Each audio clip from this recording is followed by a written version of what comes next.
এখন কিছু বলতেছো না কেন? আমার আর তোমাকে কিচ্ছু বলার নাই ঐশী, কিচ্ছু বলার নাই। তা কেন থাকবে? কারণ তুমি নিজেও ভালো করে জানো সব দোষ তোমার।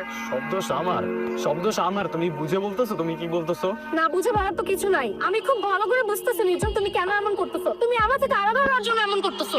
আমি তোমার থেকে আলাদা হওয়ার জন্য এগুলো করতেছি? আমি ব্রেকআপের কথাটা তুমি উঠাইছো। ব্রেকআপ ওয়ার্ডটাই লেম লাগে আমার। সিচুয়েশনটা তুমি এমন করছো নির্জন, আর লেন তো তোমার লাগবেই। তোমার তো এখন আমারও লেন লাগে। নতুন কাউরে পাইছো না? নতুন কাউরে পাইছি মানে?